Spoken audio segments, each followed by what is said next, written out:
Testing.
Okay, just a minute, students, class.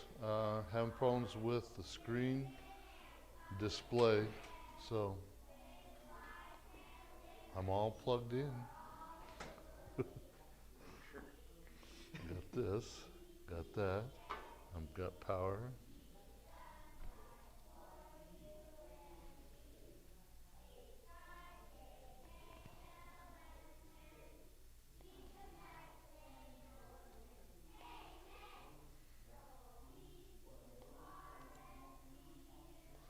Should be going.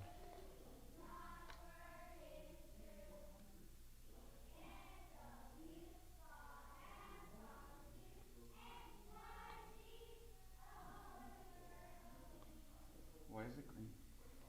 I don't know, it's been green. That's not normal.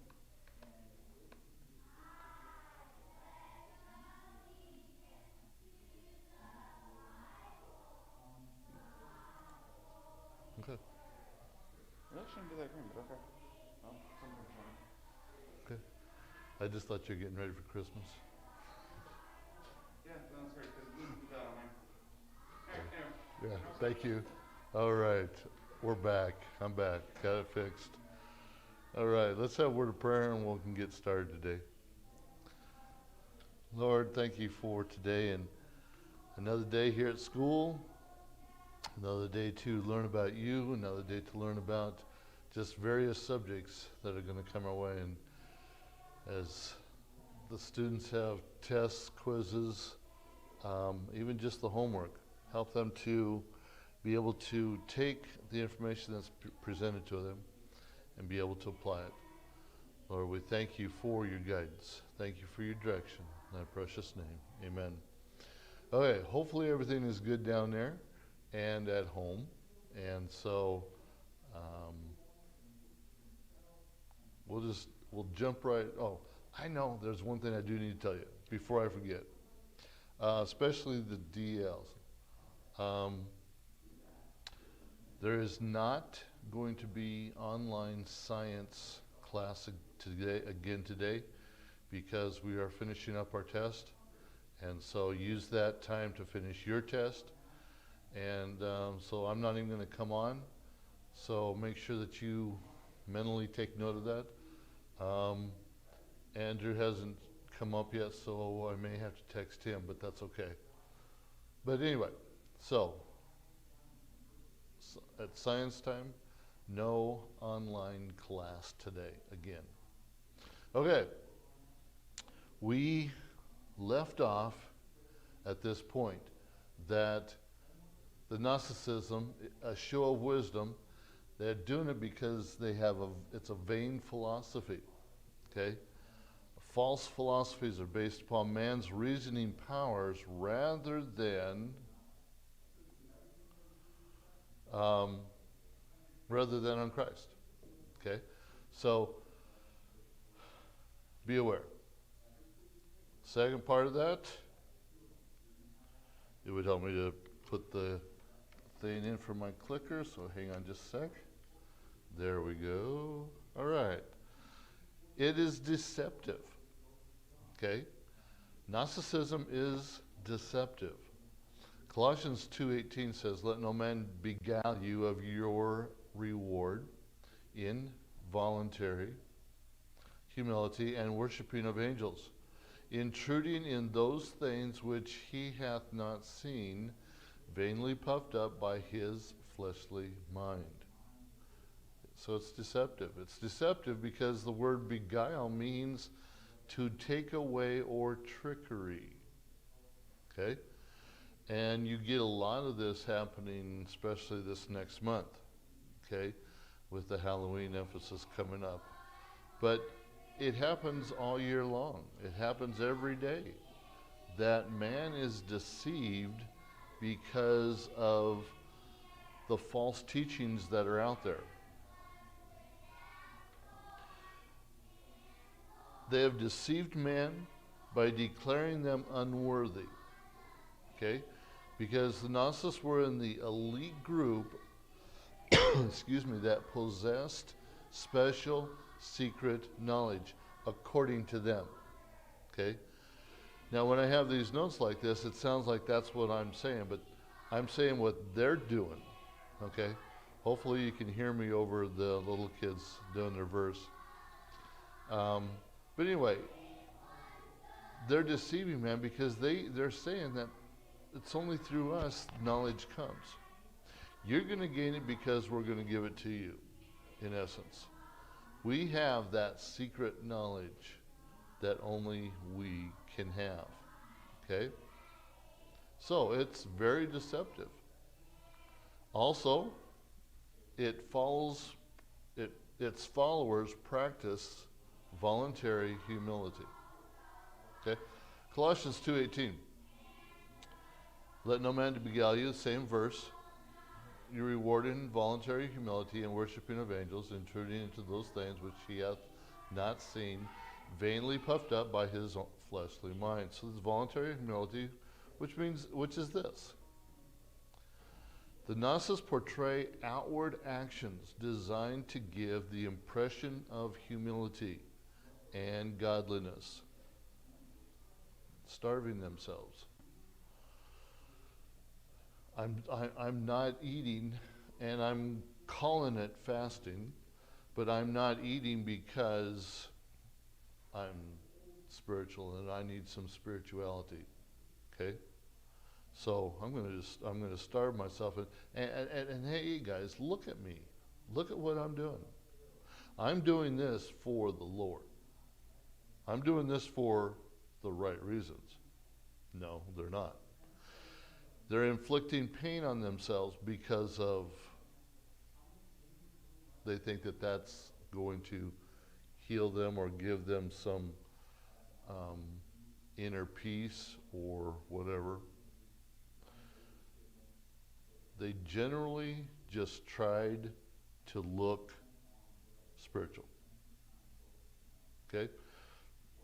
And so, again, even in this, they're being deceptive. Because they're putting themselves on the pedestal. Okay?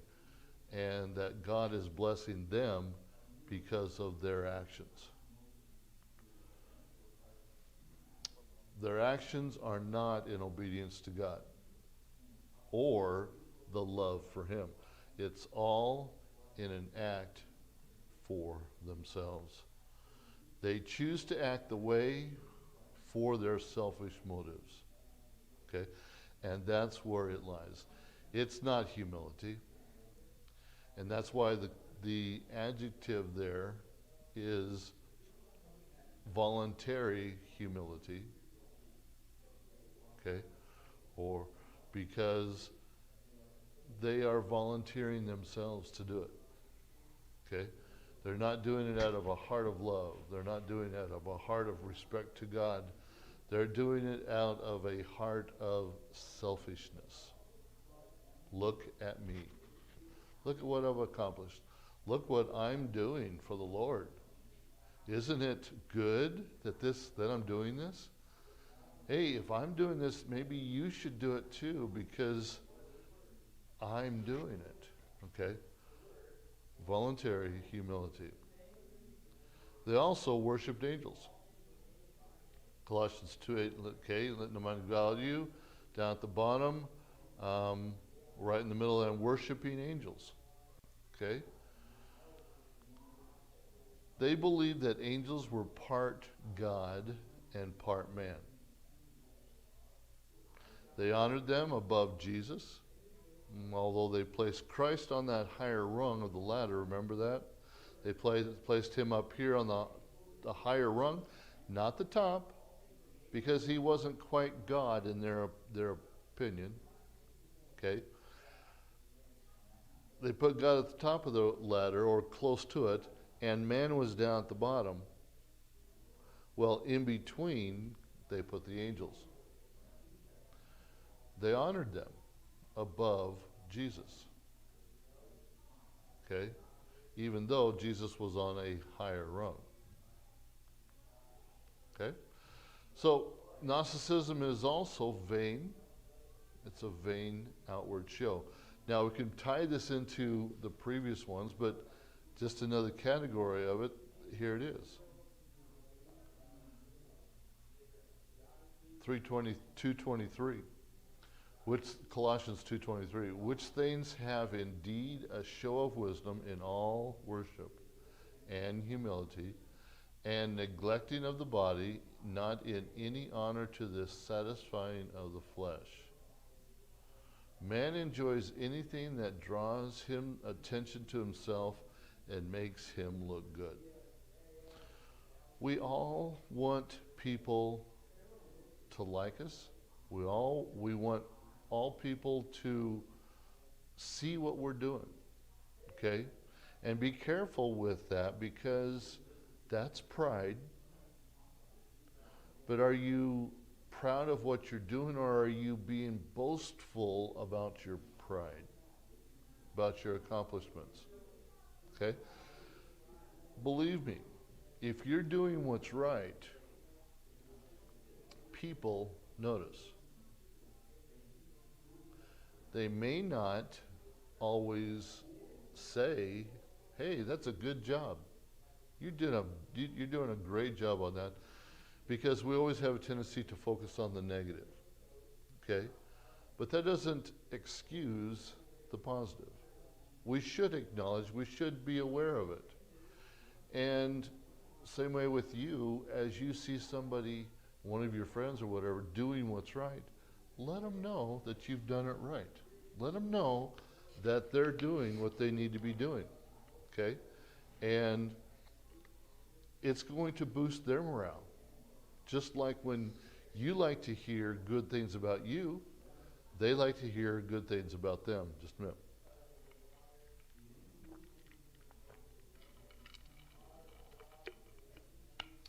So, but we enjoy. I mean, there's no doubt about it, because we're human. We enjoy hearing things. We enjoy people saying things.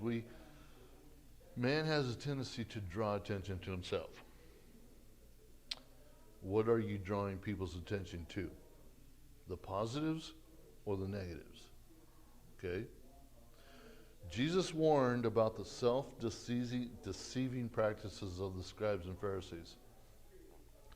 They would sound trumpets when they gave their offerings so that others would see them. Hey, everybody, look at me. I'm giving this amount of money. Okay? And sometimes it even happens in our churches that some people have a tendency to make sure that people see what they have been given. Okay? And that's vain show. Okay? People don't need to know, okay, what you give, or what you don't need to know what they give. That's between them and God. And so for man to put out a show what they gave, like the scribes and Pharisees, that's wrong. That's being proud, pride, letting pride have its hand on you. They prayed loudly or on busy street corners so that others would hear and see them and comment on their spirituality. Now, I'm not saying on this that you shouldn't stand on the street corner and preach the gospel. But when you walk down the street and you see somebody out there just bellowing out whatever it is, what's your first reaction? Generally, it's like, what is that guy doing? Or what is that person doing? Okay?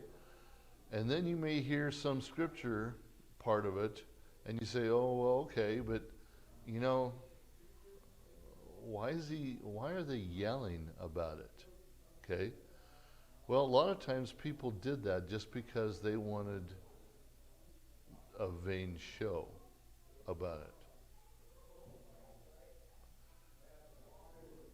And again, I'm not saying what they did is wrong. But what's the motive behind it? That's what the key part of it is. They made the scribes and the Pharisees, they made a big deal about the fact that they were fasting. Hey, fasting's good, okay? But fasting is a spiritual connection between you and God. No one needs to know that you're fasting. Okay? Now, if a group of members of a church together, they, for a week or two, whatever they fast, maybe that's a little bit too long, but for whatever period of time, they've agreed that they're going to fast. Okay? And so they're sharing with each other what the Lord's been doing through that fasting. That's okay, because they're doing it collectively. They are doing it to support each other in that. But if you're the only one doing the fasting, and then you walk up to someone and you say, hey, you know, it's been a good day because I'm fasting today. What have you just done? You just done a vain show. Okay? So it's between you and God when you fast, because you're trying to build up your spirituality. Okay? So beware. Be careful of what you're doing. The true Christianity, the fullness of the knowledge. Okay?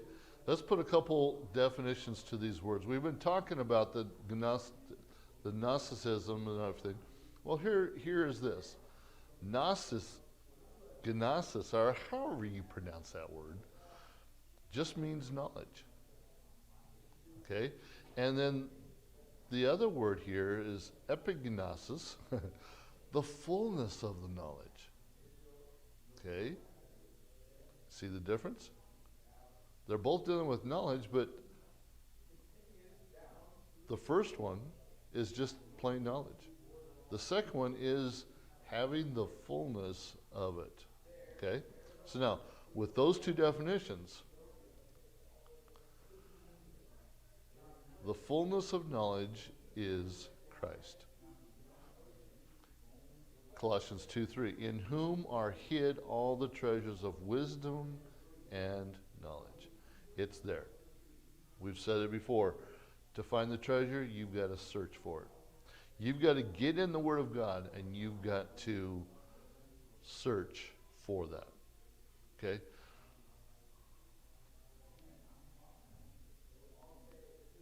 In Him is all wisdom and knowledge. That's the fullness of God. The fullness of Christ. How full are you? How knowledgeable are you? Where are you in that spiritual ladder? Where can you place yourself on that spiritual ladder? Another person can't put you there. Okay? They may see or they may judge you spiritually based upon your works, but only you and God know where your knowledge and wisdom is. Those things are going to be portrayed. They're going to be characteristics of your life. The more wisdom, the more knowledge you have, the more is going to be portrayed as a godly life. He is all the fullness of the Godhead. Okay? Colossians 2:9, for in him dwelleth all the fullness of the Godhead. Christ is fully God, and we've been saying this. Christ is fully God. When Christ became man, he was still fully God. He just took on the form of man so that he could die and shed his blood. Okay? There was never a time when Christ ceased from being God. Okay? You got to keep this all in mind. That the Trinity is 3 in 1. Okay? And everything for the one fits the 3. He makes us complete. Colossians 2:10, and ye are complete in him, which is the head of all principality and power. We need nothing beyond Christ. Christ is the fulfillment of our lives. He's God. He's the creator.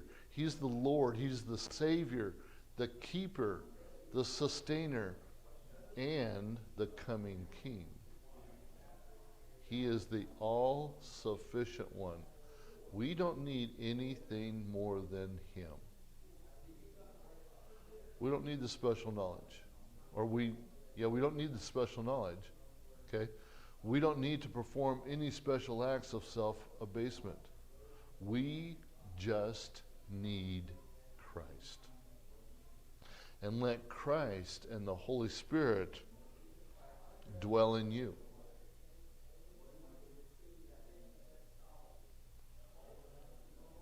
If you do that, you are going to have the completeness, the fullness of knowledge. You are going to have Christ in your life. And Christ is going to be shown in your life. Here's the question. Do you want him to? Do you want Christ to be do you want to have the fullness of God? The fullness of knowledge? Do you want to have Christ in your life? Do you want people to see Christ in your life? You've got to answer that yourself. Okay? The fullness of knowledge, it is not human knowledge. It is not merely intelligence, as man wants to portray.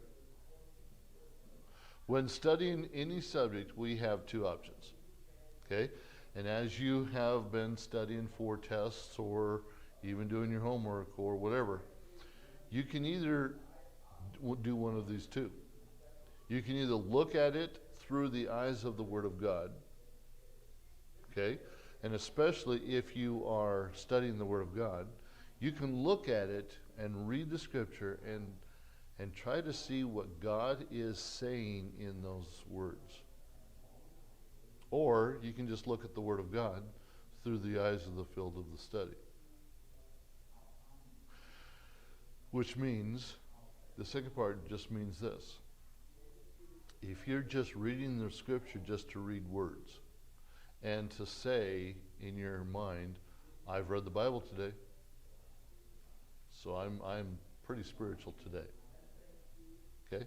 Well, that's a good step, and that's good to do.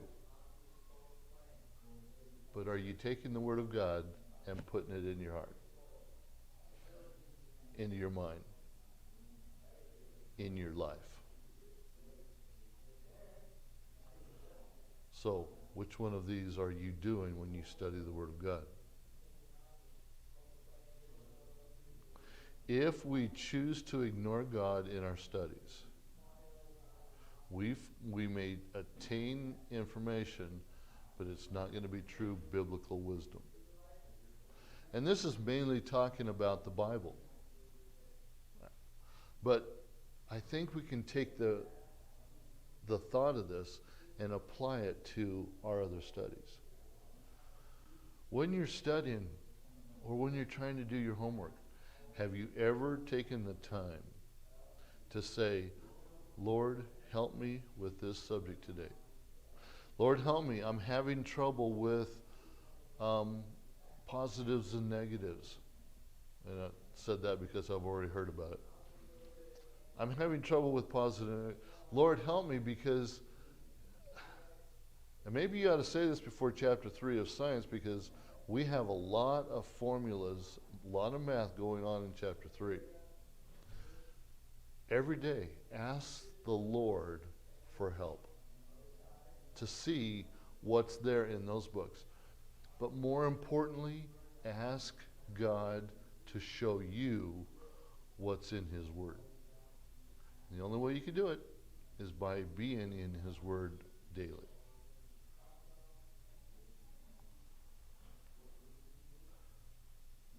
It cannot be obtained through human effort. Okay? James 3:13-18. Who is a wise man and endued with knowledge among you?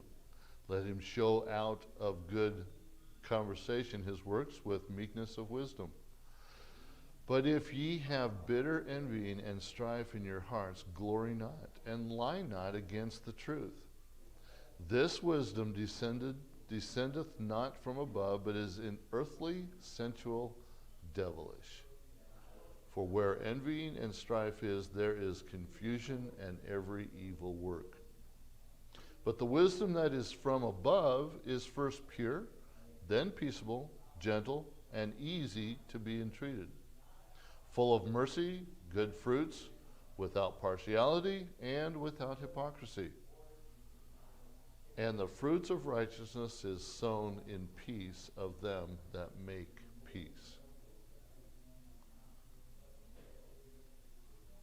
Human effort.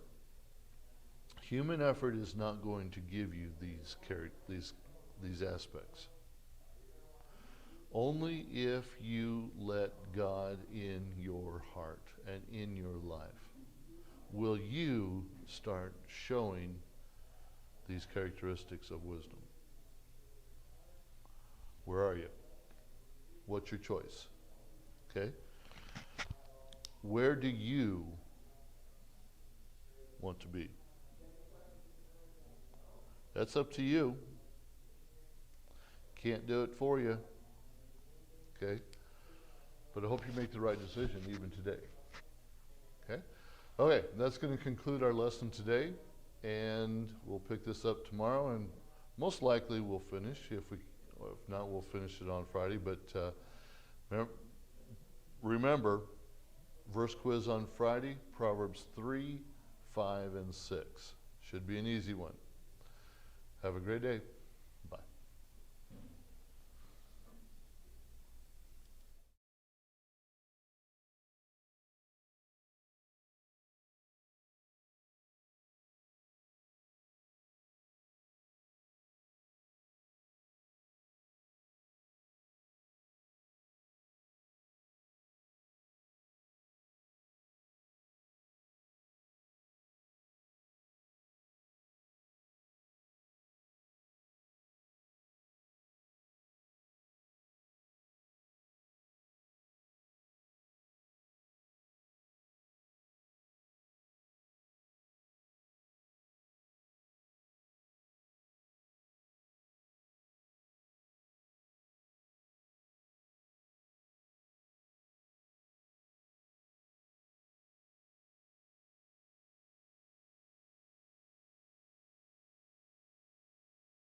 Hi guys, good morning. Take out your grammar books. We're gonna get right into it. Okay, your grammar books, and go ahead and turn to page number, give me one moment as I get settled. Page number, let's see, 36. Okay. Page number 36.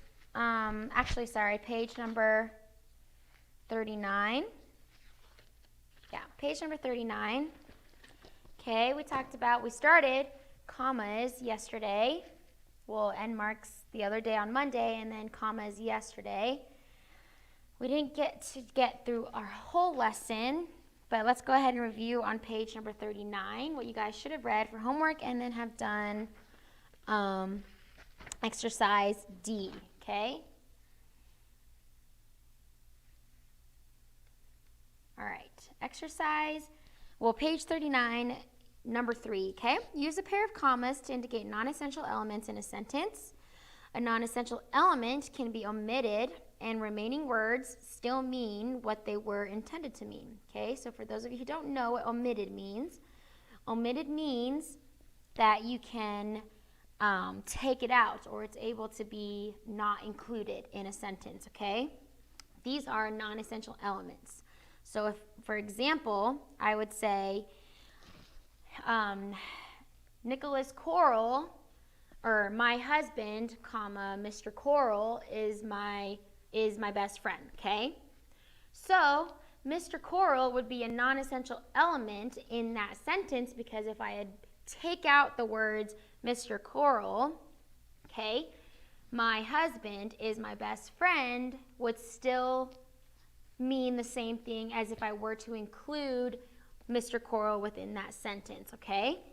So it would still say my husband is my best friend.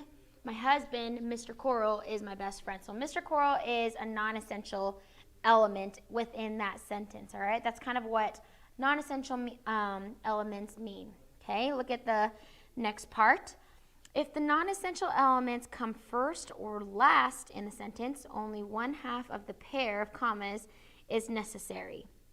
All right, look at your examples. For instance, comma, the katydid's ears are just below its front knee joints. And then look at that second sentence on page number 39. The plane landed at Atlanta International Airport, comma, one of the world's busiest airports, okay?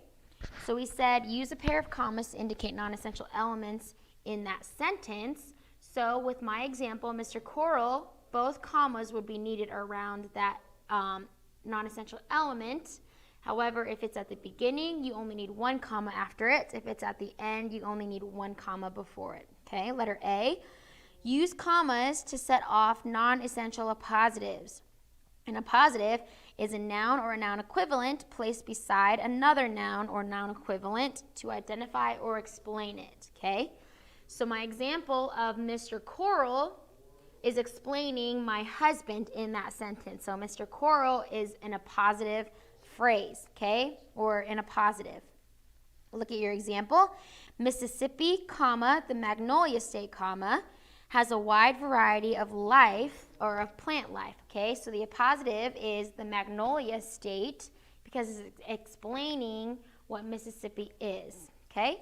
Letter B, use commas to set off non-essential participial phrases, non-essential adjective clauses, and non-essential adverb clauses, okay?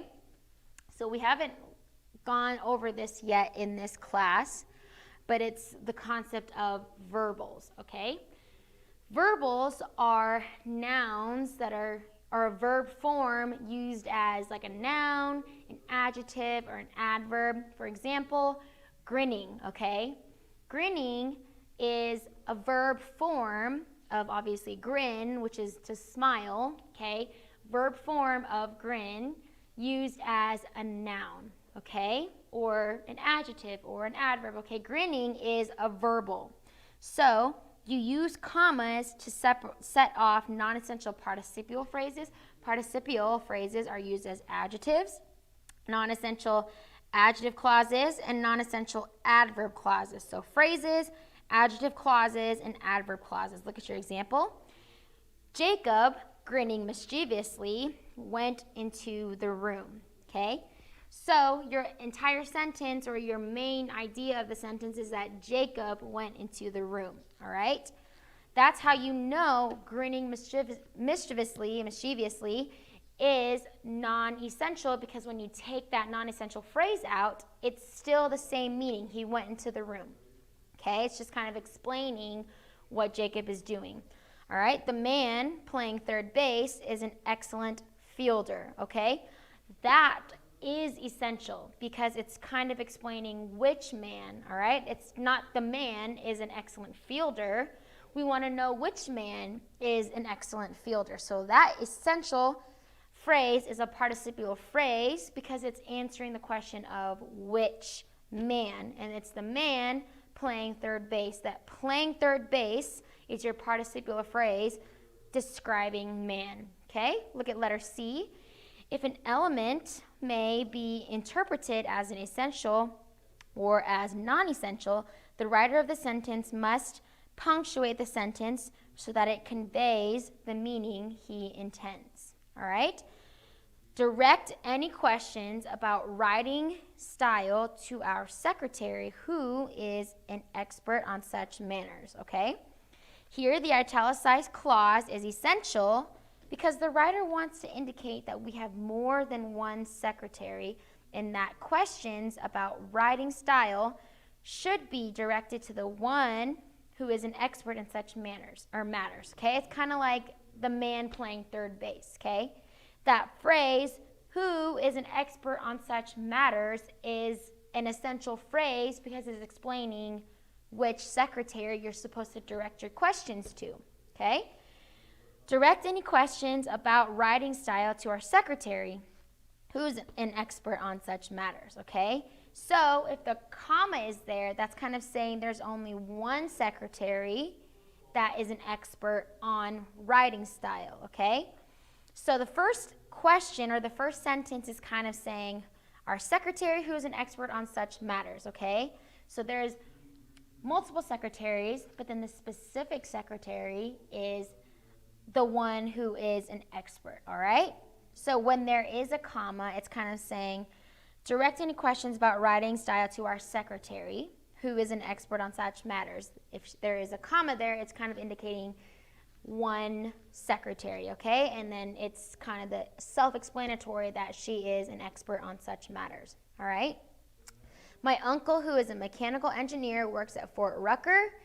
It's essential because it's kind of explaining maybe you have 3 uncles, all right? And so maybe that one who is a mechanical engineer, that's kind of explaining which uncle, okay? My uncle, comma, who is a mechanical engineer, works at Fort Rucker, okay? So you're talking about my one uncle who is a mechanical engineer. He works at Fort Rucker. That non-essential commas in between is saying your uncle works at Fort Rucker, and you only have one uncle. You don't really have to explain that he's a mechanical engineer. Hopefully that makes a little sense, okay? Letter D, use commas to set off words used in direct address. We kind of saw this in our manuscript form and our punctuation forms, or our punctuation or capitalization.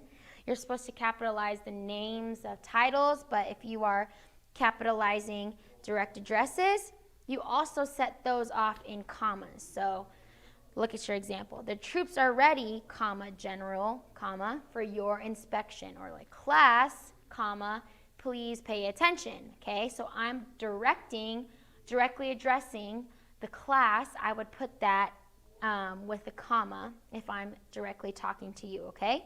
Letter E, use commas to set off well, yes, no, and other interjections at the beginning of a sentence. Yes, you should always do as you promise. Well, comma, I don't know about that. Kind of like always put those in, or have a comma after yes, well, and no. Other interjections would be oh, comma, wow, comma, if it's all in that same sentence. Okay, go ahead and turn the page. Let's turn to our homework on page 49. Okay, exercise D. All right. You should have done this for homework, so let's go ahead and review this together. Okay, I'm just going to go through them really quick, so please follow along. Comma after Philip II. Number 2, comma after Demosthenes, comma after oratory. Number 3, comma after Demosthenes, comma after intentions. Okay, comma after struggle in number 4. In number 5, comma after phalanx. Number 6, comma after phalanx, comma after course. Okay, number 7, comma after square. Number 8, comma after Aaron. And then comma after no and not in number 9, okay? Tonight for homework, there is no homework because it is Wednesday. So make sure you guys are still studying for your literature test tomorrow. That is test 1, so go ahead and let's work on actually exercise number B. Actually, exercise A on page number 43, okay? I'll give you guys a few minutes to work on that. Okay? Exercise A. Sorry about that. Exercise A. And then the exercise on page 42, do odds right now as you're working on that. Okay? We'll do those when I come and check your homework from last night. So go ahead and keep that out. Let's take out our literature books really quick. I want you guys to highlight things that we need to know for the test tomorrow. Okay? Let me take that out.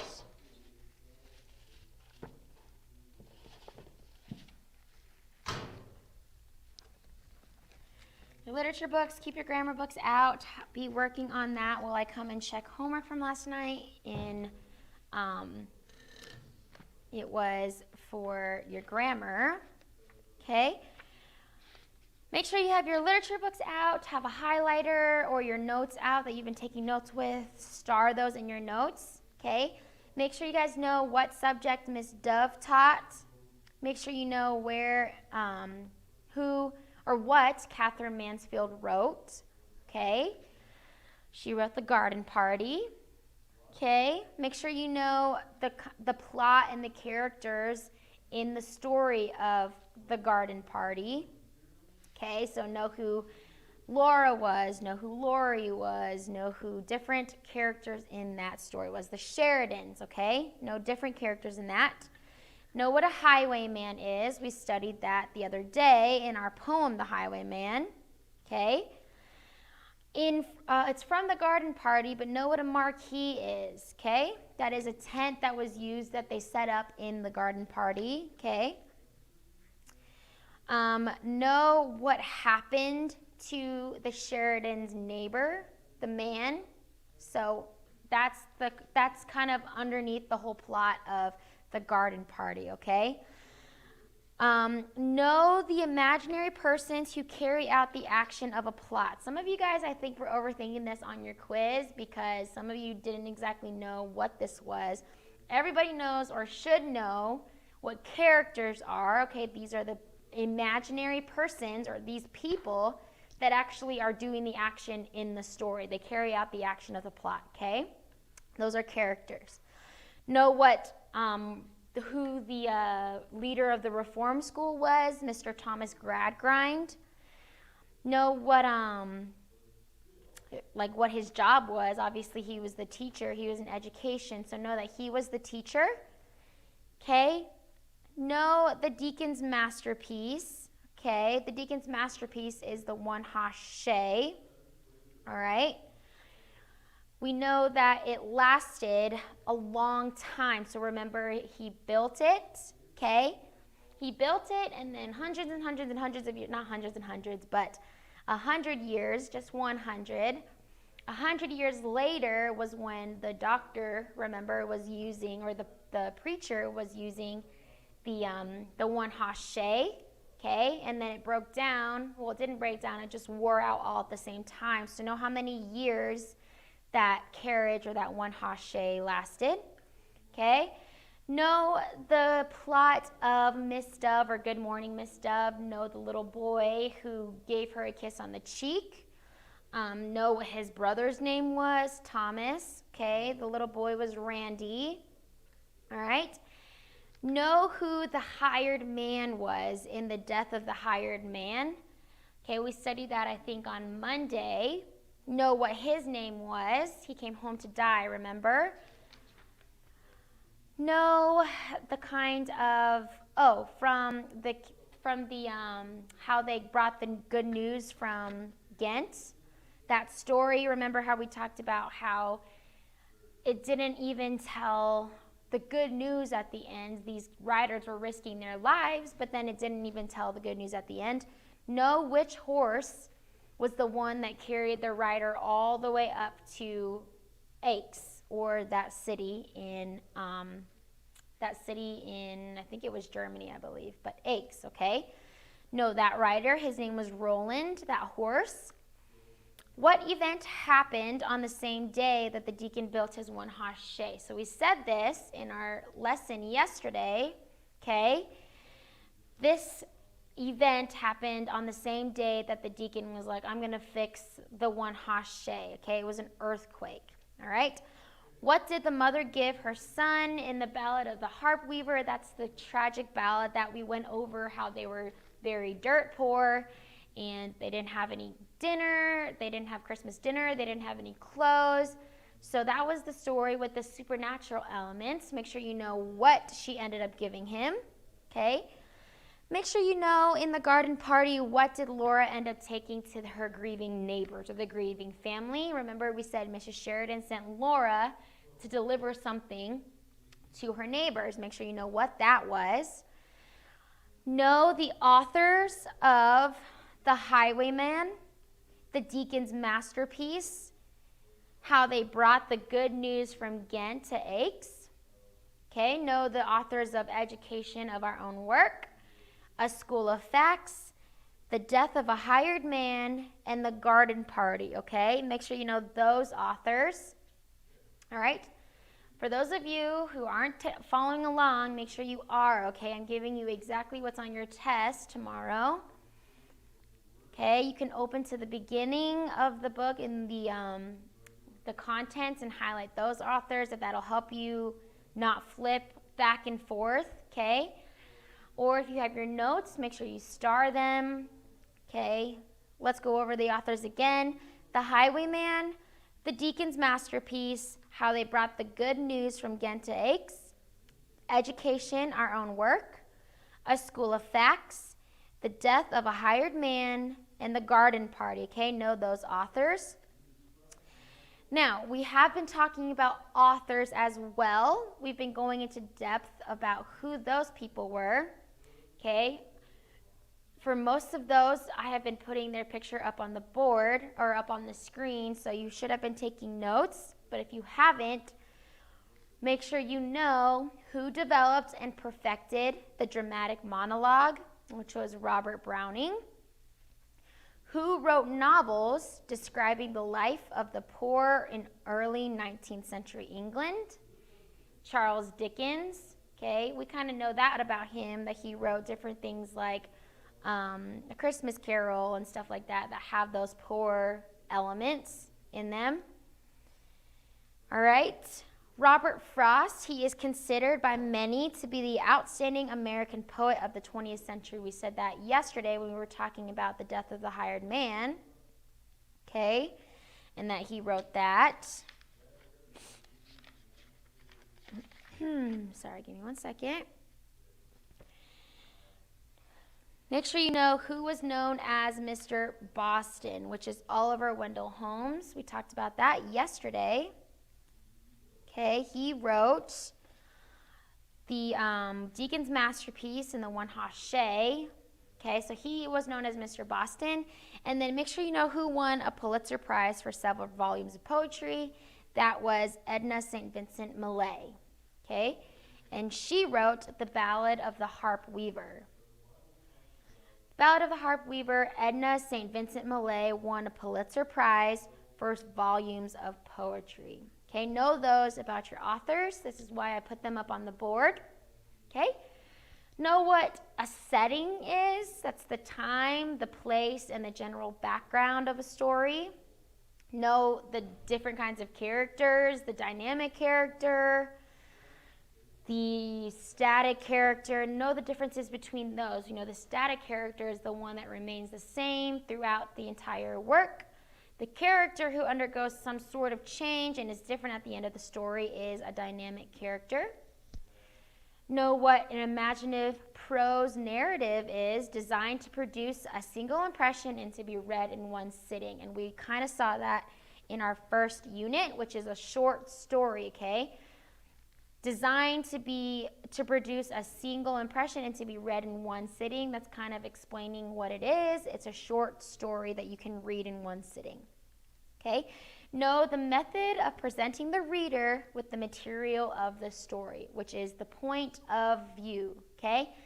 We did have those kinds of ways that the author reveals the character. Okay? So the author reveals the characters through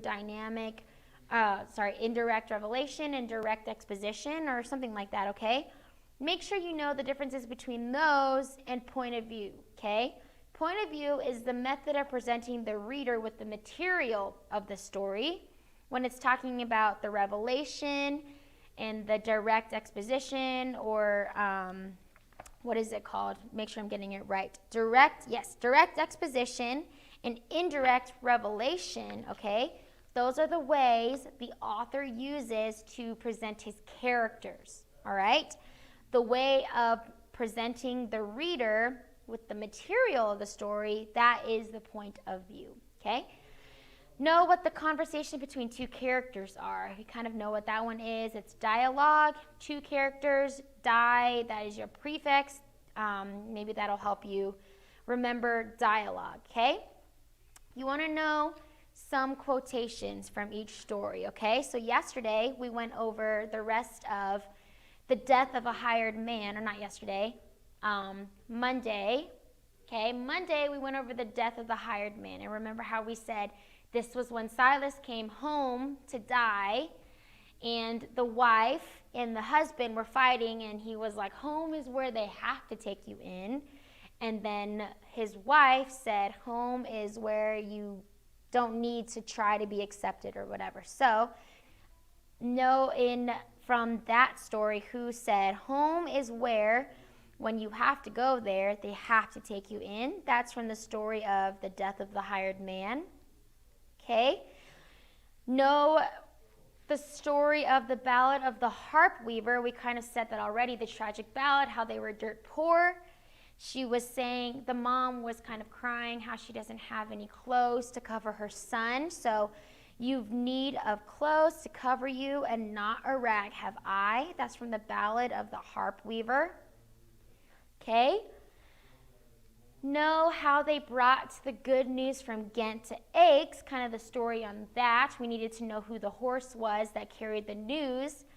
But know this line, I sprang to the stirrup, and Jorash and he, I galloped, Jerked galloped, we galloped all three. That is a line from how they brought the good news from Ghent to Aix that you do need to know. If you guys do know the basic gist of the stories, these quotes will help you a lot, and they're pretty self-explanatory of which words belongs to what, okay? The last one that you need is how they brought the good news from Ghent to Aix. Remember, we were reading that yesterday, and some of the words were kind of like jumbled. It was kind of like the language, or what's it called, the accent that they talked about like how they talked back then.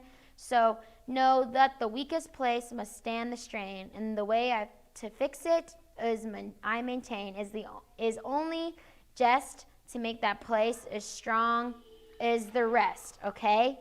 So if it's talking about making a place on something strong, we do know that's the story of the one hachée, because that story is how they're trying to make a carriage, how it's not going to break. So, like I said, if you do know the plot of a lot of these stories, You should be okay with these quotations, all right? There will be one brief essay. Okay, notice how I said brief. Okay, explain the character qualities that Miss Dove encouraged her students to develop through her strong classroom discipline. Okay, obviously answers will vary, but if you know the plot of Miss Dove and Good Morning Miss Dove, I want you to explain how she had rules for her classroom. I want you to explain her methods, okay? Make sure you explain how it affected the students, all right? Make sure you can probably include like a lasting result. So remember we said that Thomas was the brother of Randy in her class, and Thomas was the one who was fighting in the war. Okay, you can say how she was so strict in her classroom that it kind of prepared them for life. Okay, so just make sure you know that story, and I want you to tell me how some of the character qualities that Miss Dove had that encouraged her students to develop through her strong classroom discipline, okay?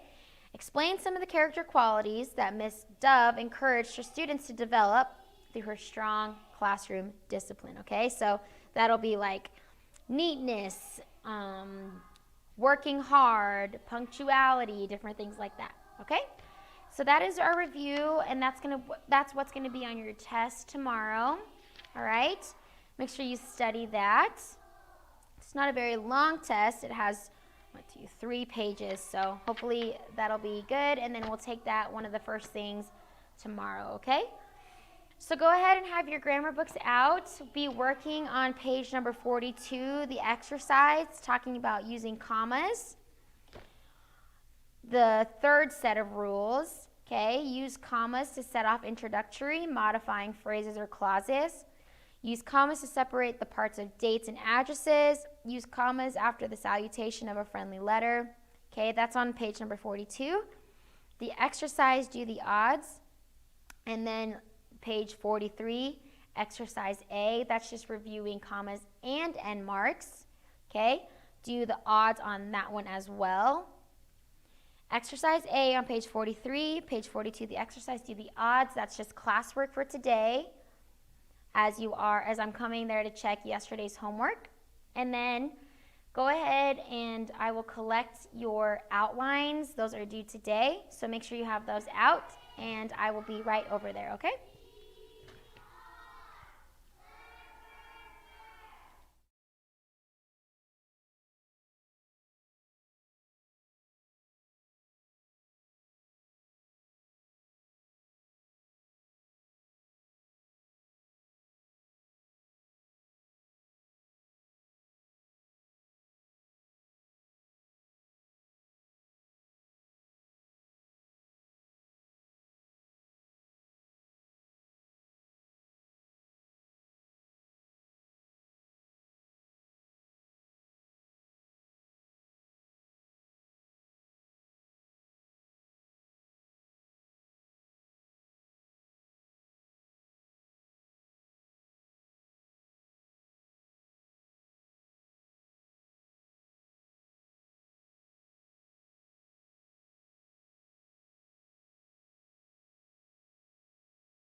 welcome class. Hope everyone is doing well.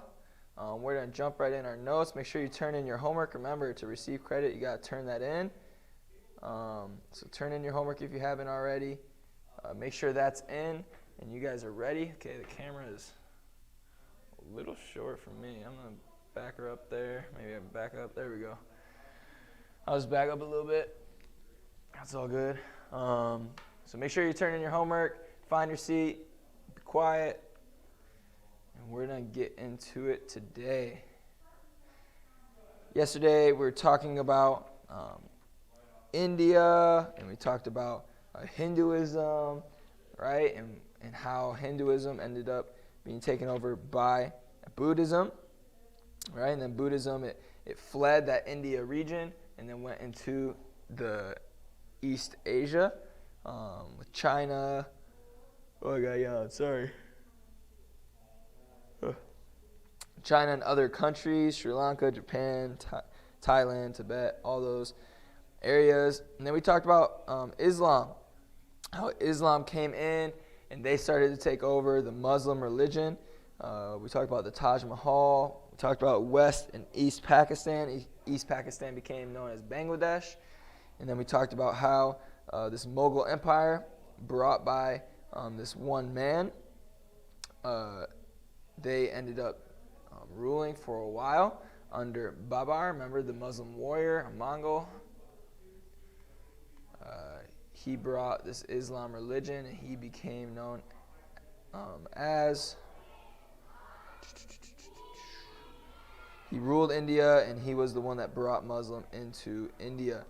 And then we talked about Hindustani and Urdu. Remember, the Arabic and Hindu became a hybrid tongue, Hindustani and Urdu. The two languages there. Thank you for turning in that homework. So remember, we talked about that, and today we're going to be finishing up where we left off with some things, and then we're going to get into China a little bit today. Into China. Okay, so let's pull out our notes and let's get moving. There we go. Move myself out of the way. Ooh, might not let me. Might not let me. Ooh, that's a problem. It might be covering some notes, so you might just have to follow along. Won't let me drag my screen down. That's all right. We're just going to have to leave it as is. Hope everyone's here. Let me know you're here in the chat so I can get distant learners' attendance in. But like I said, we're talking about Hindustani and Urdu, the official language of the modern Pakistan. And then where we left off was the contributions to civilization. What did the Indian people or the people from India contribute to civilization at that time, and even things that apply somewhat today? Okay, so India's contributions to a few things. First, we're going to talk about their contributions to mathematics. Their contributions to mathematics. Okay, India, they developed the number 0. Okay, remember India's culture was dominated by different religions, idolatry, superstitions, right? Reincarnation. But they did bring us some things in developing with mathematics. Okay, they brought us this number 0. They also called and developed a numerical or a numeral system, a decimal numeral system.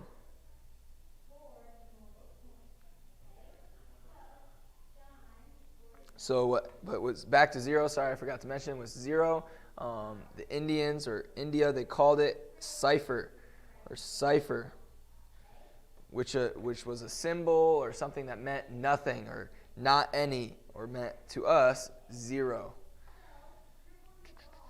They also again developed this place value or a decimal numeral system. Place value meaning, so we have the ones, tens, hundreds, right? But we also have the tenths, the hundredths, the thousandths, the 10,000ths, the hundredths of thousandths, all these decimal and place value numeral system. Okay, with mathematics, they also introduced Arabic numbers. Arabic numbers, they created them, and they brought those because Arabs, they used them because Arabs transmitted them from India to the West. Indian mathematicians were also the first to devise the system we call algebra. So even what we use today, algebra, they're the first to start or devise or begin the system of algebra, which in Arabic, algebra means the reunion of broken parts. The reunion of broken parts. But they introduced algebra. So they developed number zero. They developed the decimal numeral system, the place value. They introduced Arabic numerals. And they introduced algebra, or the meaning in Arabic was the reunion of broken parts. Right? With addition, subtraction, multiplication, division, the process of that in order. They started that, and then people in future time enhanced it. But not only did they contribute to math, but they also contribute to science. Not specifically maybe science that you think of, but science and maybe materials. Okay, India contributions to science. Okay, they developed advanced chemical principles to dye clothes and tan leather. Okay, this still dealt with science. Okay, they developed that with clothes. They had bright colors, and they used chemicals to dye these clothes into tan leather. Okay, this wasn't really done at this time. They brought color to clothes. So I remember like Amethyst, I think, was wearing a colored dye or tie-dye hoodie yesterday, I believe. Stuff like that. Okay, they would have created and they began that thought process and the way we do some things today. Obviously, we've enhanced it a bit, but it originates from that. Not only with science, I kind of put them in the same category, but they also contributed to technology.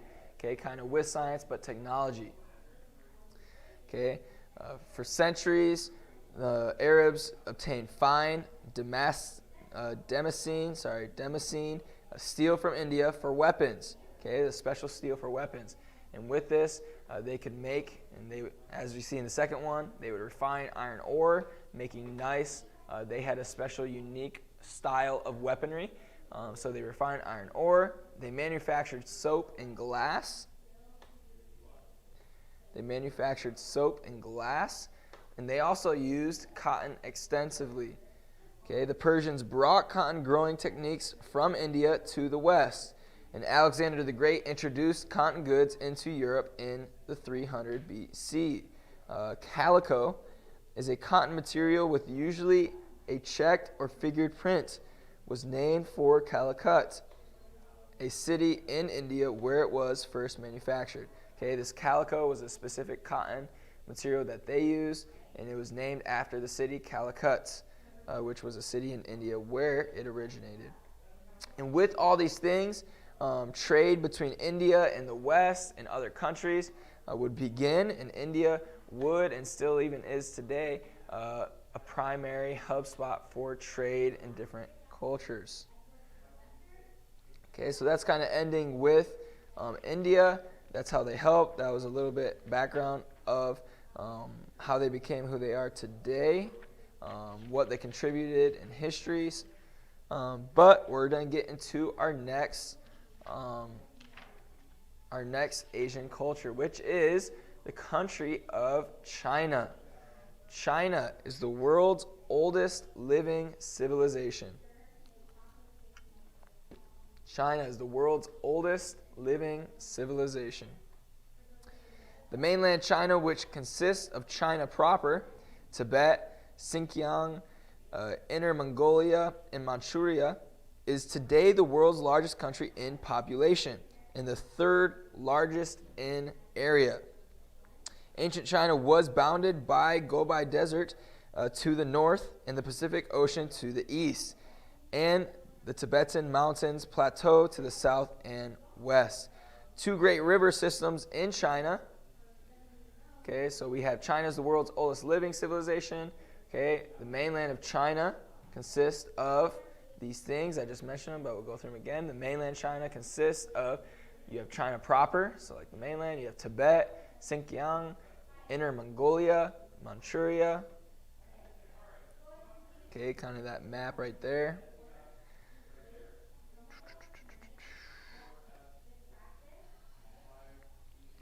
know those things, get those down, and give you a little bit of time to write those down.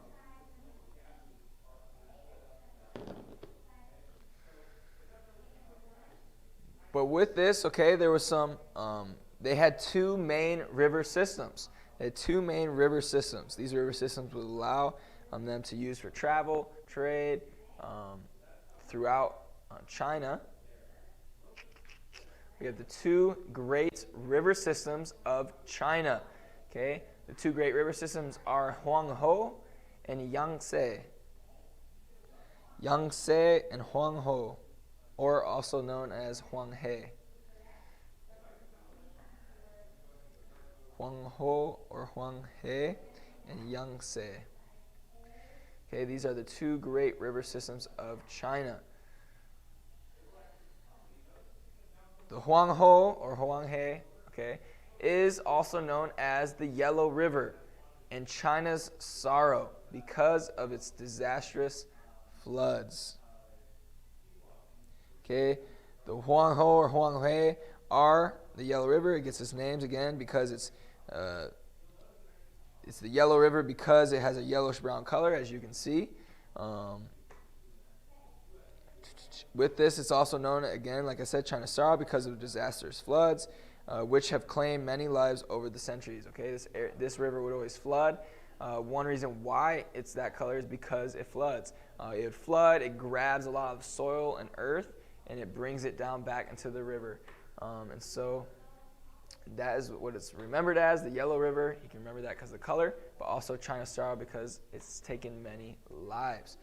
But we also have the Yangtze River, which is the other picture.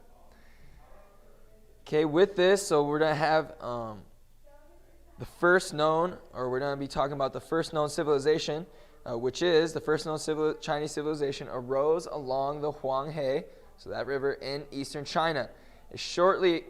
It appeared shortly after the dispersion from the Tower of Babel. The ancient Chinese called their land Chengkuo. Chengkuo. I think I have a typo. It's Chengkuo. It's Chengkuo. K-U-O. Sorry about that. Chengkuo. And this is that middle country, is the name given to their land by the ancient Chinese. They believed that China stood at the geographic and cultural center of the earth. Chengkuo is the middle country, or it's this ancient land where is the name given by the ancient Chinese. They believed that China stood at the geographic and cultural center of the earth. Because China is surrounded by towering mountains, right? We have those large mountains, vast deserts and great seas. The ancient Chinese developed an inbred culture, distinctly different from that of Mesopotamia, Egypt, or even India. For centuries, the Chinese lived in virtual isolation from the rest of the world. So they were kind of like their own people. Obviously, they're their own like country and land, but they were separate from the world. They didn't really mingle or travel. They did their own thing inside. But we see, again, so they're by themselves. Because of its surrounding geography, the ancient Chinese developed an inbred culture, okay, because of the mountains on the one side, and then you have the ocean cutting it off on the other side. Because of this surrounding geography, the ancient Chinese developed an inbred culture, so their own culture within them. They lived in virtual isolation from the rest of the world. Remember, traveling wasn't as easy as it is now today, okay, so they didn't really travel or go outside the country because the landmass was so large. You just had Mongolia and China. So because of the surrounding geography, the ancient Chinese developed an inbred culture. They lived in virtual isolation from the rest of the world. With this, so with living on their own from the rest of the world, okay, we're going to see China's history revolves around specific what is called dynasties, right? Or groups of family or leadership, because you'd have one leader and then their family, their normal family, they would become leader. Sometimes that would change because of war or government in a sense, but that's how it worked. Okay, so we have dynasties. Dynasties are the ruling families, so like the royal blood. Okay, you had to be a royal blood to be leader. So dynasties were the ruling families. China's history revolves around 10 dynasties. So all of China's history revolves around 10 main dynasties. Okay, first we're going to talk about the Shang dynasty. The Shang dynasty. The Shang dynasty ruled from 1525 BC to approximately 1028 BC. The Chinese began, okay, so with the Shang dynasty, they began, as you see, casting bronze, so bronze casting. They built horse-drawn chariots. So they built horse-drawn chariots. They developed a system of cultivating silkworms, so to make silk, cultivating silkworms. But most importantly, they developed a system of writing in China. They developed a system of writing in China called characters. Okay, so this was the Shang dynasty.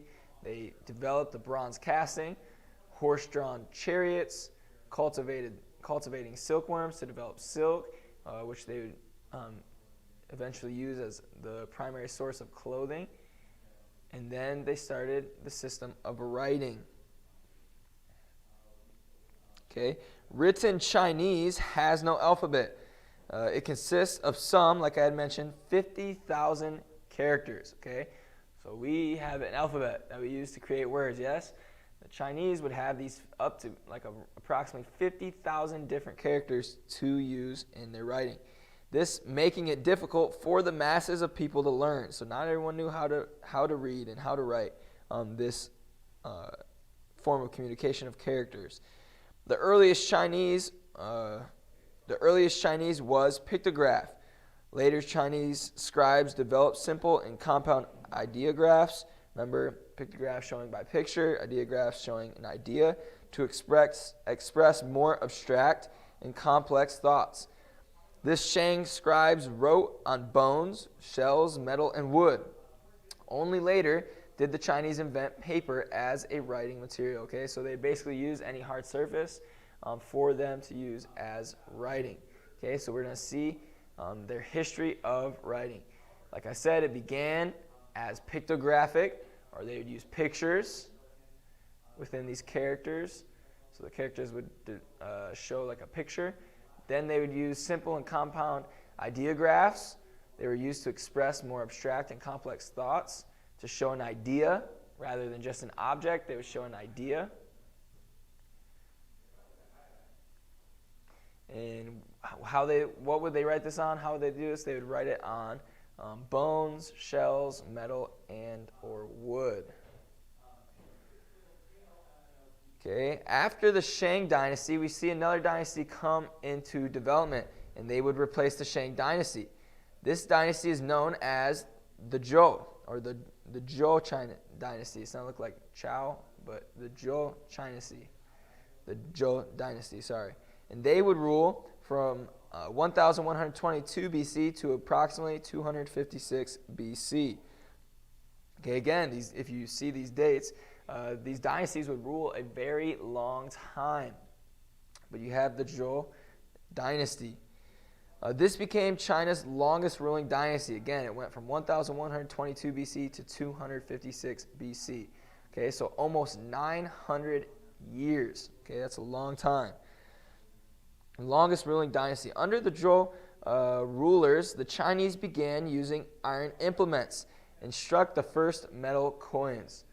Okay, so you see that in first note. Some of the highlights of the Zhou dynasty is they used the use of iron implements. They developed the first metal coins.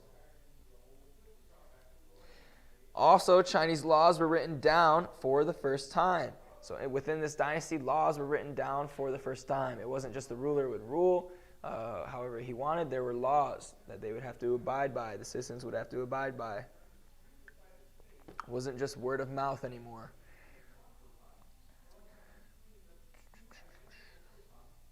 And within this, okay, the people that helped write the laws, we're going to see China's two greatest philosophers.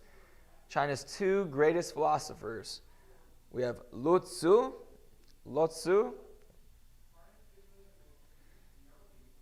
and Confucius.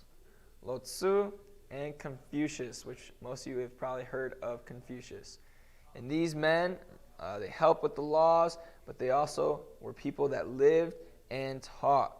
Okay, they lived and taught. Lotsu emphasized harmony with nature. Okay, so peace and tranquility with nature.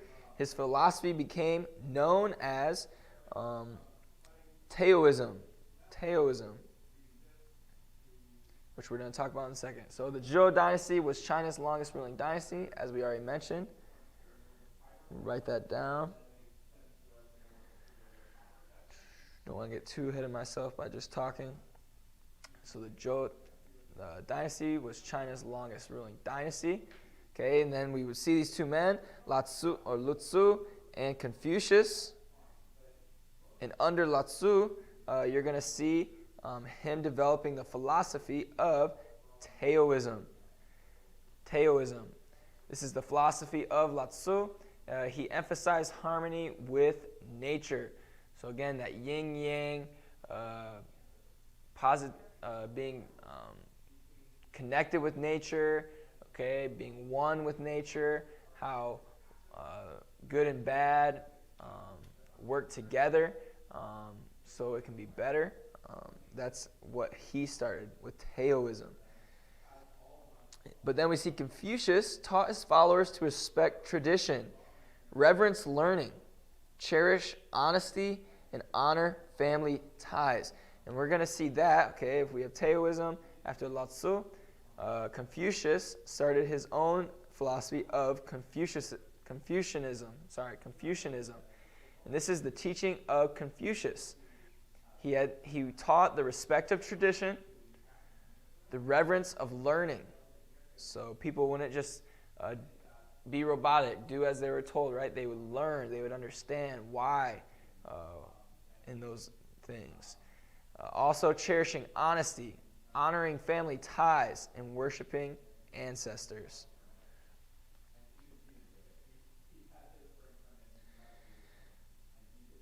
With the practice of these virtues and the worship of one's ancestors, this Confucianism became the dominant influence in the Chinese life and culture, and remained so until the Communist Revolution in China, AD 1949. So imagine, Confucius is approximately about 600 BC. Okay, this idea of Confucianism held and withstood all the way from 600 BC to approximately 1949 AD. Okay, so less than 100 years ago. This idea of Confucianism, and even maybe today, it still kind of runs in some people, but the Communist Revolution did take over China. Okay, so that's the Zhou dynasty, where all this stuff happened with them. But the next dynasty we're going to talk about, we're going to see two strong dynasties come into event, and we're going to talk about the Qin dynasty.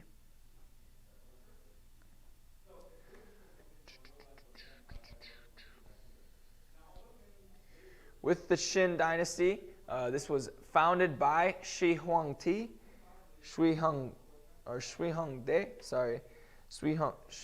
I'm trying to say it right, okay? Shi Huangdi, something like that. This man, okay, under the Qin dynasty, this man became the first emperor of and united China. Okay, so Shi Huangdi became the first emperor that united, or of a united China. He's the one who abolished the ancient feudal system and established a strong, centralized monarchy. Okay, he would be the monarch, obviously. He would lead the people. Under the Qin dynasty, also we see this, again, as I just said, the ancient feudal system that they had was abolished. And then this man, Shi Huangdi, he helped develop and became a monarch, and he was the one that a strong central monarchy was established through. The name China comes from the Qin dynasty, okay? So China came from the Qin dynasty. The Emperor Qin expanded existing frontier fortifications into tremendous places, and we're going to see that's where we see the Great Wall of China come to be. So we have Emperor Qin. He expanded the existing frontier fortifications into the Great Wall of China as a defense against invaders. It was thought that this wall was impenetrable, that no one could get through, no one could do anything. We're going to see that's partially wrong, but we see this Great Wall of China, and it was to be an impenetrable fortress for the whole country of China. Okay, and again, as I mentioned, the name China came from this dynasty of Qin.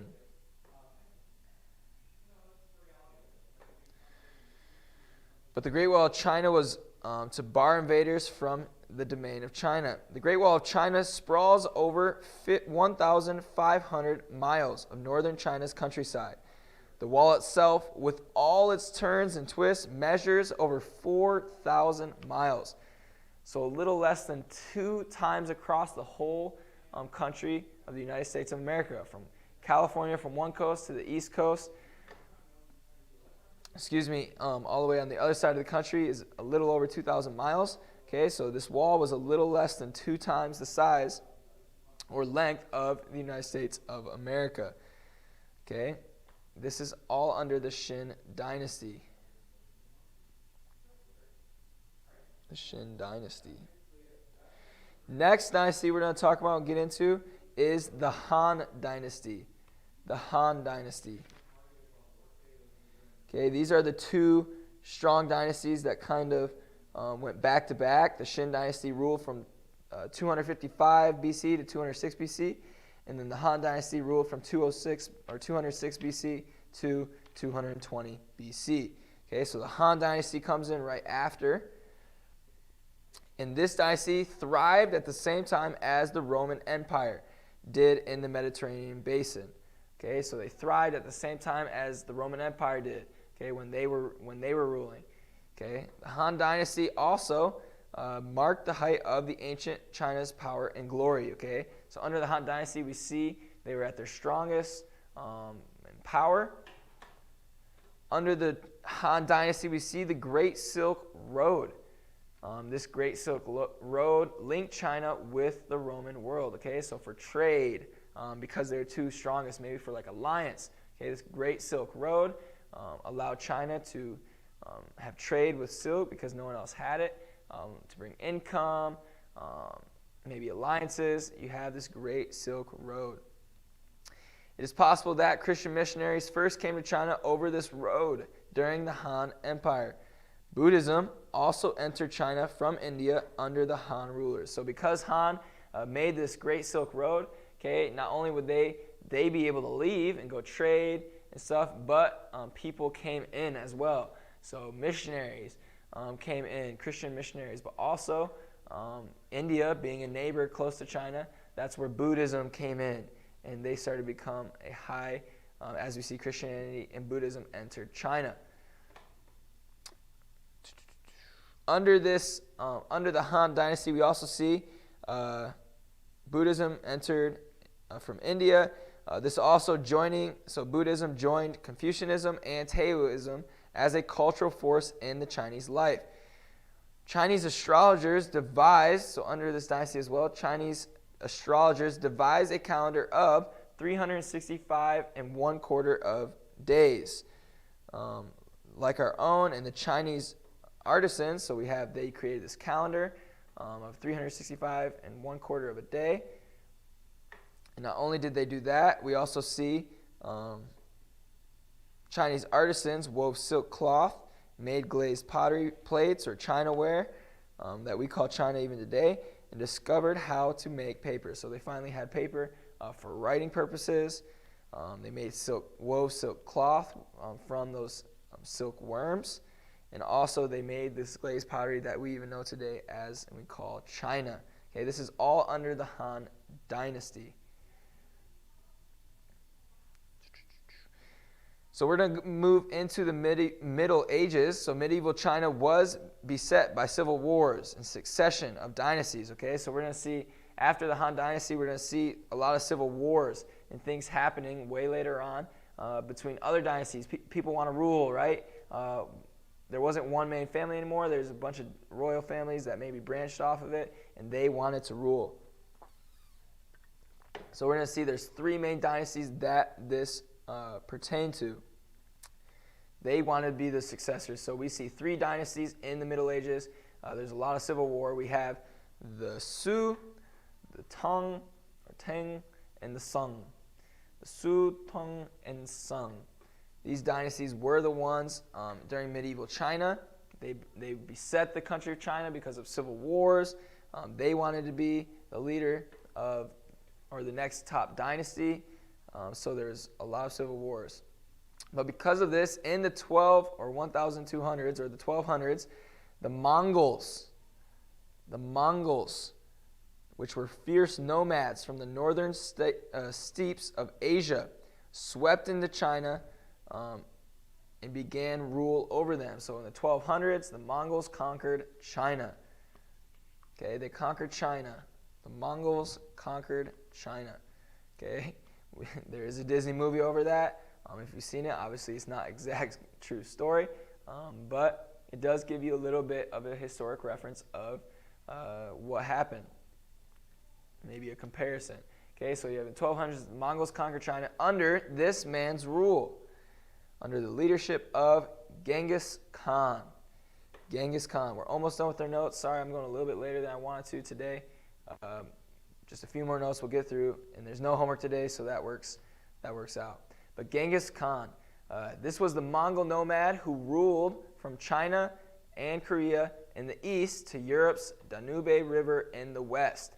He had the largest empire in history, and this all started from him conquering China. The empires of Genghis Khan, again, eventually stretched all the way. So he conquered China, which was a great trading center. They had the Great Silk Road.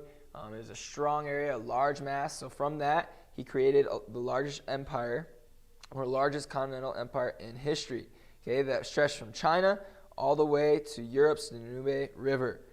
Okay, Genghis Khan's successors went on to establish the Yuan dynasty. Okay, so Genghis Khan successors established the Yuan dynasty. Okay, so the next dynasty of China, under Genghis Khan. And this dynasty would rule from 1279 to 1368 in China. Okay, the Yuan, or during the Yuan dynasty, remember, because it's all the way to Europe, we see Europeans once more became aware of China because Genghis Khan, he ruled, he had all this land, and the dynasty took over in China, but they knew of them. Okay, so because Europeans became more aware of China, they called it Cathay. Okay, and this is where we're going to see an Italian traveler named Marco Polo. Marco Polo, which we have the game, Marco Polo. Okay, Marco Polo traveled with his father and uncle from Venice, Italy to China and spent nearly 20 years in the kingdoms of the great Kublai Khan. Kublai Khan. Okay, so we see Marco Polo. He's the Italian merchant who traveled from Venice, Italy to China, where he spent 20 years collecting information for the emperor. Okay, Kublai Khan, which is if you didn't connect the dots, he's the grandson of Genghis Khan. So you want to know who Kublai Khan is? He's the grandson of Genghis Khan.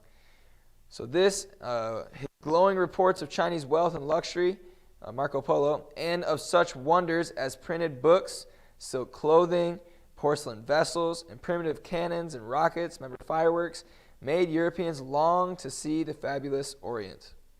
Okay, so Marco Polo's done he traveled all of China, he collected all this information for Kublai Khan, but he also got it all the way to Europe, and more people were going to want to come there for trade, for all these things. And with that, we're going to see the Mongols were succeeded by the emperors. Okay, so China's going to take back over from the Mongols, and they're going to take over. And the emperors that did that were from these dynasties. Okay, you have the Ming and the Qing dynasties. The Ming and the Qing dynasties. Okay, the last thing we're talking about today. The highlights of the Ming and Qing dynasties. Okay, first, Europeans attempted to open up China to the West. Okay, so Europeans under these dynasties wanted to open up China to the West with trade and all these things, right? They wanted the porcelain or China. They wanted these cannons that shot through fire and things, shot this explosive weapon. They wanted their silk and clothing. Okay, but also Chinese emperors tried to hamper European trade and influence. Okay, they wanted their power just to stay in China. Okay, they wanted to be in control. We also see China was forced to sign the unequal treaties. Okay, because of this. So again, under these people, under the Ming and Qing dynasties, they wanted to keep it hampered. The Ming and Manchu rulers did all their power to hamper this European trade and influence. However, between 1842 and 1860, the Chinese were forced to sign what is called, like I just mentioned, the unequal treaties. They call it because they felt unequal with the Europeans and Americans, guaranteeing trading rights and special privileges to the Westerners. Okay, even though the Chinese people didn't want this, or the rulers didn't want this, they signed this unequal treaties which allowed the trade with Europeans and Westerners or Americans. Soon, Great Britain, France, and other European powers had carved out colonies or spheres of influence along the Chinese coast. Okay, so we're going to see, because of this unequal treaty in China, we're going to see these things called spheres of influence. And these were going to they were carved out along the Chinese coast. So for trade, they were kind of like ports for people to come in. But those are all the notes we're doing today. Talking about China, we finished up India. In that, tomorrow we're going to pick up with Japan and some of Korea, maybe a little bit more of Southeast Asia. But today we finished up China. There's no homework. It's Wednesday. Distant learners, if you need something, let me know. Make sure you turn in that homework so I can get graded. Hope everyone's doing well, and we'll see you tomorrow.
right, no, that could be a problem. All right, welcome to Algebra 1. Let's go ahead and get started here. Let me take care of this. All right, let me see. Why is it so quiet? In the world? Check 1, 2. Sorry, bear with me just a moment. I'm trying to work on the audio in here. And for some reason, oh, I know what happened. All right, I'm going to turn off my mic for a second. All right, that should be, there it is. There's the issue. A button got pressed that was cutting down the audio by a lot. Okay, so hopefully that helps. Hopefully I also didn't just blow the TV speakers in the Distance Learning Center. I'll give you guys a second, because I'm actually talking kind of quiet right now. Let me turn that down a little more. Magic. All right.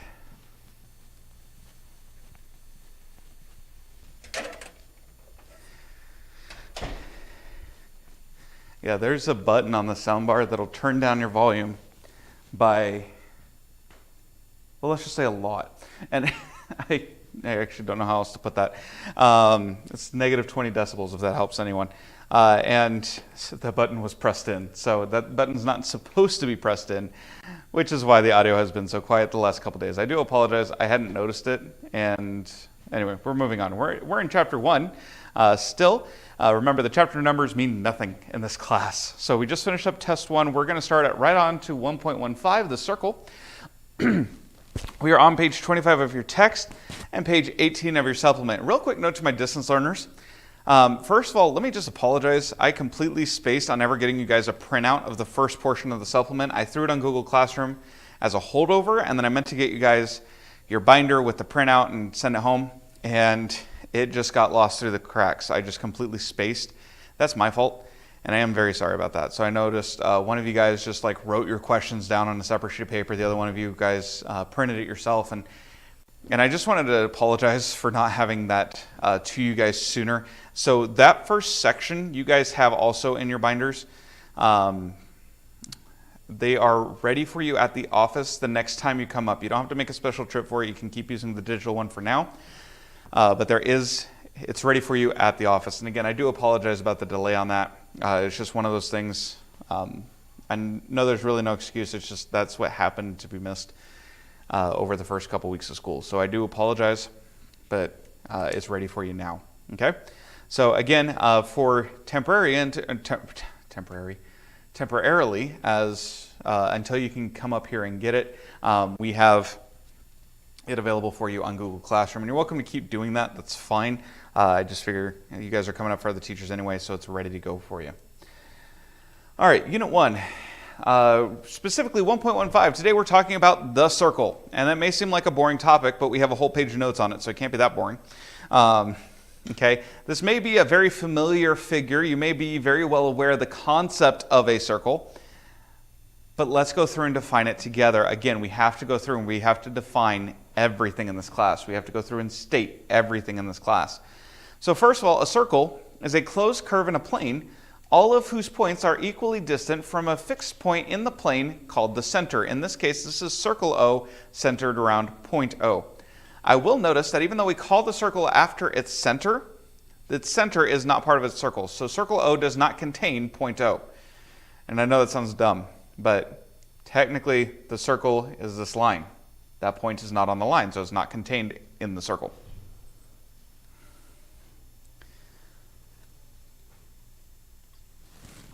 A couple of fancier words. The circumference is just the perimeter of a circle. That's it. And I say fancy, I don't mean fancy in the sense of like, you know, oh, high end, you know, this isn't the perimeter, this is the circumference. I just mean fancy in the sense of like circles get their own names even though it's the exact same thing.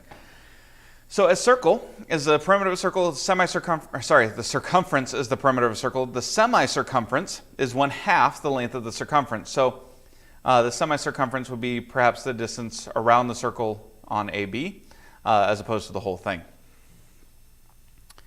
A diameter is a line through the center with its ends on the circle. So the diameter AB is shown in circle C here on the slide. The radius is a line joining with the center with any point on the circle. So we have line CD, that would be a radius. Also, by the way, as radii are CB and CA. because those are all starting from the center and going to the end. Okay, radius is half the diameter.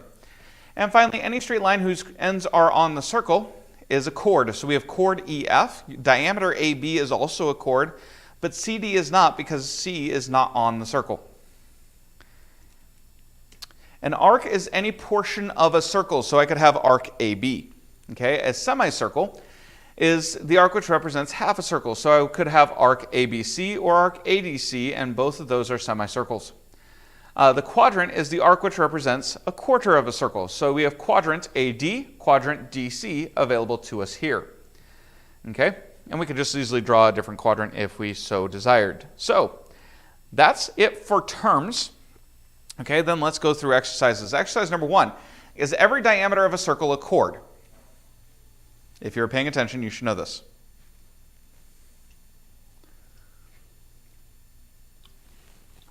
Yes, every diameter is a chord. The endpoints are on the circle.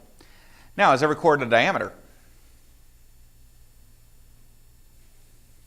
Correct answer is no, because a chord has to pass, a chord is any line with 2 points in the circle. A diameter has to pass through the center of the circle.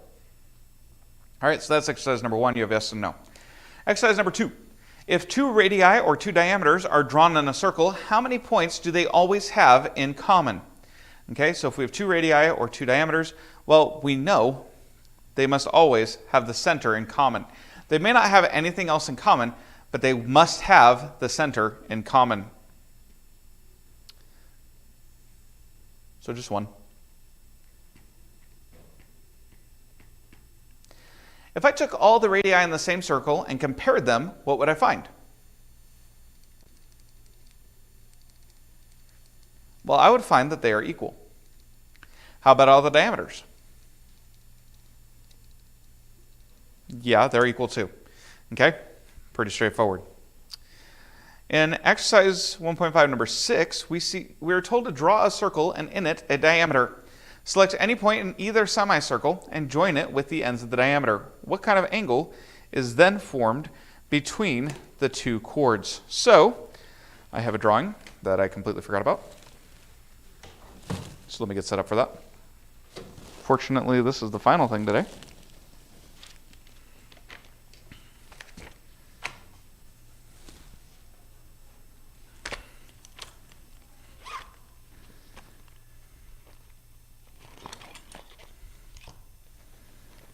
That, and then I need this.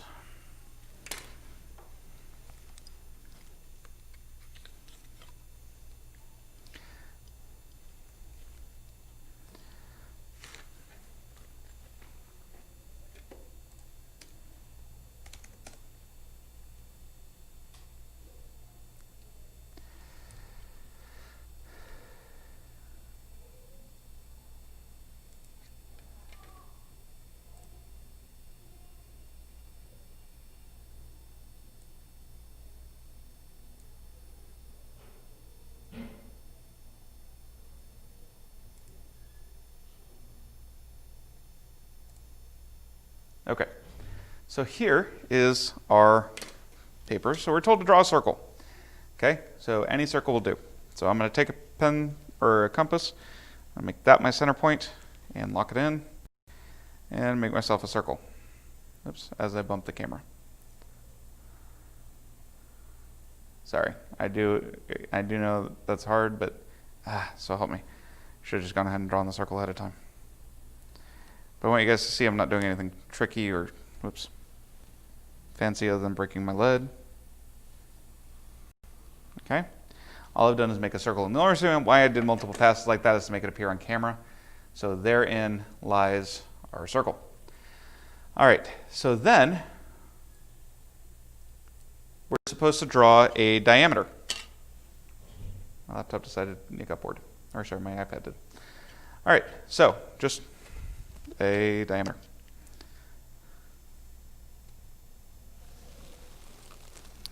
All right, so there's my center point. And there is my diameter. Okay, so this is, we'll just say it's circle O.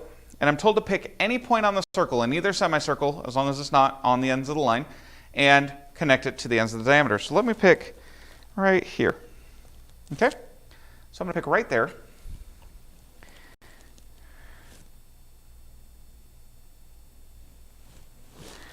We shall connect here, and we shall connect here. I really need to stop using my protractor to draw. All right, and then we're told to check, see what kind of angle it is.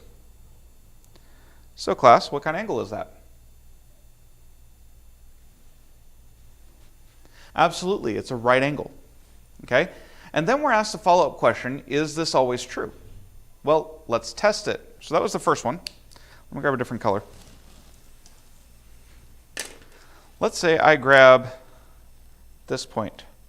Okay? I don't know if you guys can tell that that's a different color or not. Oh well, this is green. Hopefully it becomes more obvious when I draw lines. Okay.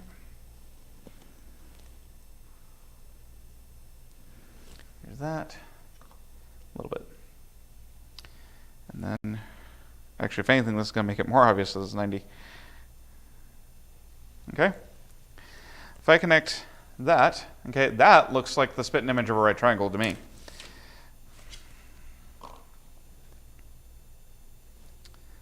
And sure enough, that's a right angle. Okay, so the question is, would this keep happening no matter what point I grab? Well, seeing as I grabbed two random points in the first place, it would appear to be true. Again, that's not a proof, and we'll discuss why in a later section. Let me go ahead and get off this. But it appears to be true. Again, we can't prove anything yet. We haven't discussed anything about proofs. We don't understand. We don't know how they work yet. We don't know anything there. So this is most confident we can ever say, is it appears to be true.